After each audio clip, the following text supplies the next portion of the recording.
नमस्कार विद्यार्थियों, मैं विकास जैन, सहायक आचार्य राजकीय विधि महाविद्यालय कोटा।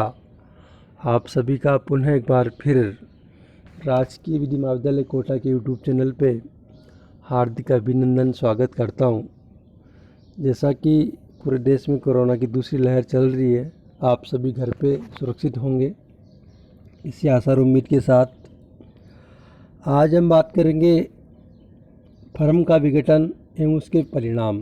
अब तक हमने देखा कि भागीदारी का निर्माण कैसे होता है, टाइप ऑफ पार्टनर और पार्टनरशिप, उनके राइट क्या होते हैं, और एक किसी माइनर को पार्टनरशिप में जब मेंबर बनाया जाता है तो फर्म पे क्या इफेक्ट आते हैं और उस माइनर के क्या राइट होते हैं।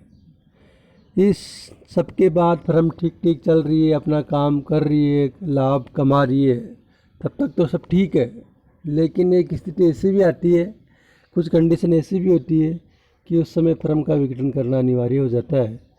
अनिवार्य ना हो तो ऐच्छिक भी हो सकता है, और इन परिस्थितियों में फर्म का विघटन कैसे करें उसके बारे में भारतीय भागीदारी अधिनियम 1932 की धारा 39 से 55 तक प्रावधान दिए गए हैं। तो भारतीय भागीदारी अधिनियम 1932 में जिस प्रकार फर्म के सृजन निर्माण संबंधी प्रावधान महत्वपूर्ण है, उसी प्रकार फर्म के विघटन संबंधी प्रावधानों की जानकारी होना भी अति आवश्यक है। फर्म का निर्माण एग्रीमेंट से होता है और फर्म की समाप्ति विघटन से होती है। विघटन की परिभाषा धारा 39 में दी हुई है कि फर्म के सब भागीदारों के बीच भागीदारी का विघटन फर्म का विघटन कहलाता है। इस परिभाषा से स्पष्ट है कि फर्म का विघटन भागीदारी का विघटन है। इस अर्थ में भागीदारी का विघटन दो प्रकार से हो सकता है। पहला, सब भागीदारों के बीच भागीदारी का विघटन। इसमें सब भागीदारों के बीच भागीदारी संबंध समाप्त हो जाते हैं तथा फर्म का कारोबार भी बंद हो जाता है। ऐसा धारा 40 से 44 में दी गई परिस्थितियों में से किसी के आधार पर भी हो सकता है। दूसरा है एक या अधिक भागीदारों के बीच भागीदारी का विघटन। इसमें सब भागीदारों के बीच भागीदारी संबंध समाप्त नहीं होते, अपितु एक या अधिक भागीदार के भागीदारी के प्रवेश करने या बाहर जाने से भागीदारी करार में शेष भागीदार जो परिवर्तन करते हैं उसमें भागीदारी का विघटन हो जाता है तथा फर्म का वही कारोबार परिवर्तित शर्तों के आधार पर चलता रहता है। ऐसा धारा 31 से 35 में वर्णित परिस्थितियों में किसी भी परिस्थिति के आधार पर हो सकता है। इसमें शेष भागीदारों में नए भागीदार संबंध बनते हैं। अब थोड़ा पहले ये देख लेते हैं कि फर्म का विघटन और भागीदारी के विघटन में क्या बेसिक अंतर है। तो फर्म का विघटन तब होता है जब सब भागीदार फर्म के कारोबार को बंद करना चाहे, जबकि भागीदारी का विघटन तब होता है जब कुछ भागीदार फर्म के कारोबार को चलाना चाहे। फर्म के विघटन के बाद कारोबार चालू नहीं रखा जा सकता, जबकि भागीदारी के विघटन के बाद फर्म का कारोबार उसी नाम से चालू रहता है।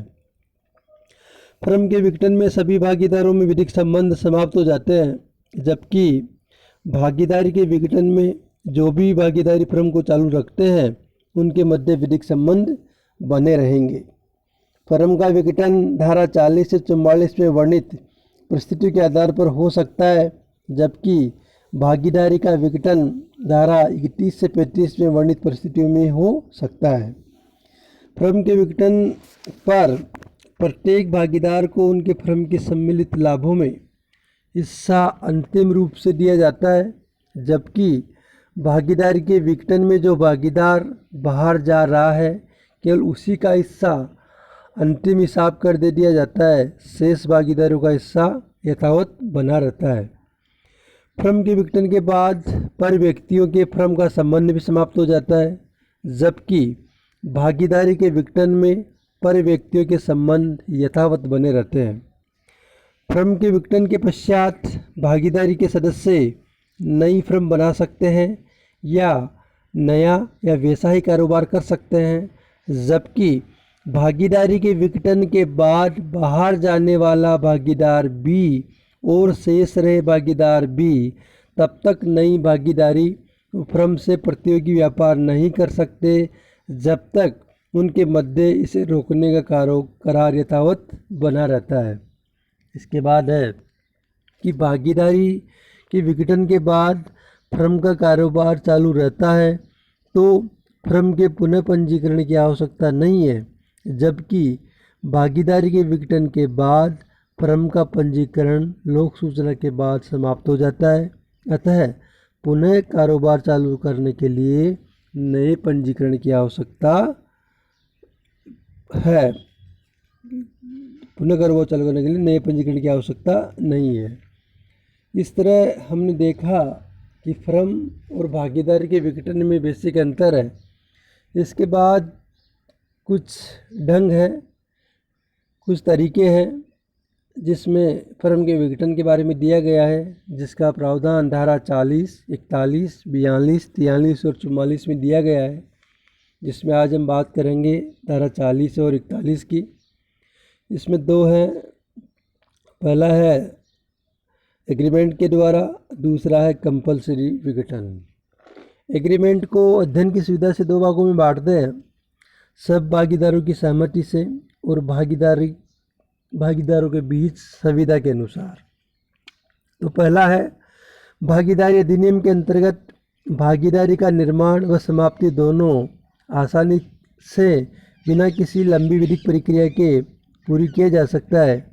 जैसा कि धारा 4 के अंतर्गत दो या अधिक व्यक्ति जब चाहे पारस्परिक सहमति से फर्म का निर्माण कर सकते हैं, उसी प्रकार धारा 40 में फर्म के सभी भागीदार जब चाहें पारस्परिक सहमति से फर्म का विघटन कर सकते हैं।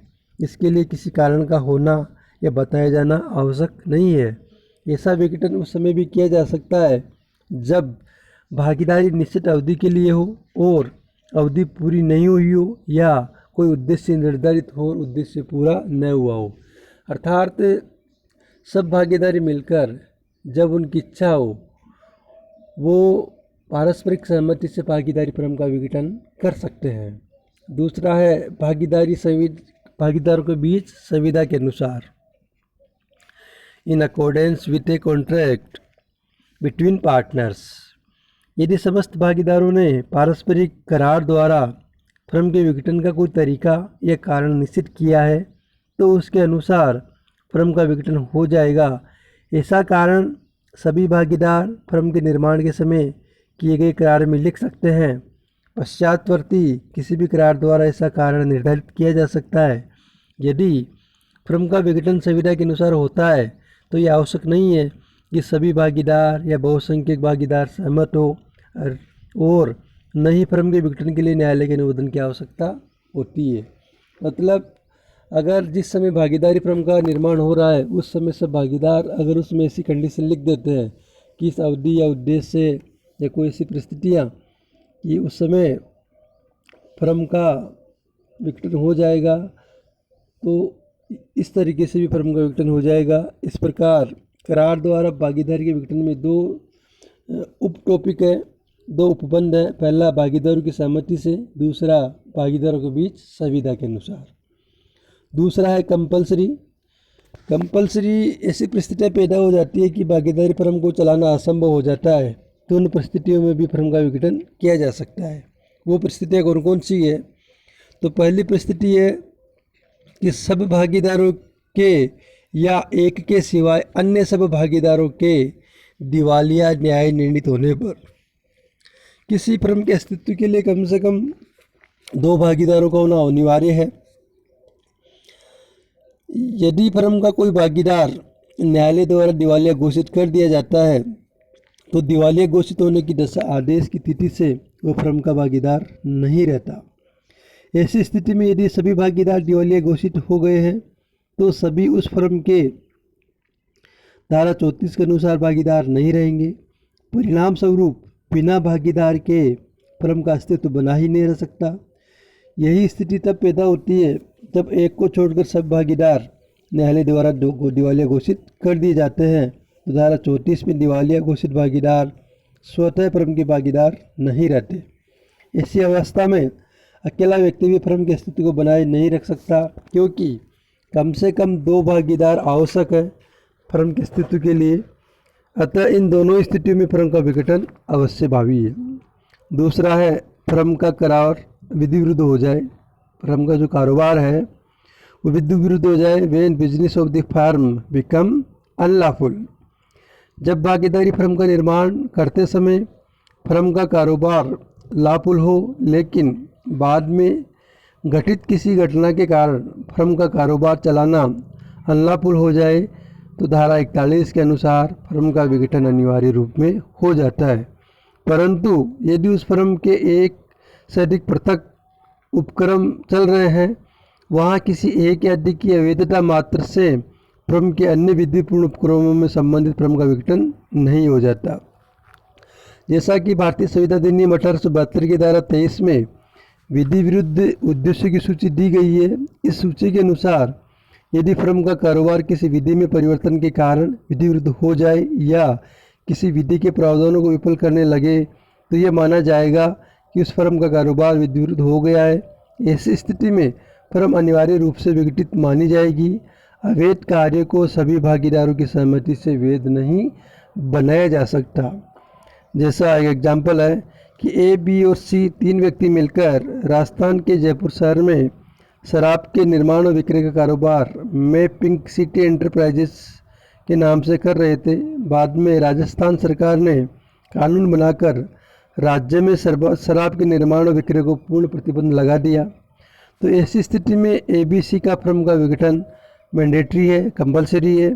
तीनों भागीदार सर्वसम्मति से भी इस अवैध कारोबार को चालू नहीं रख सकते।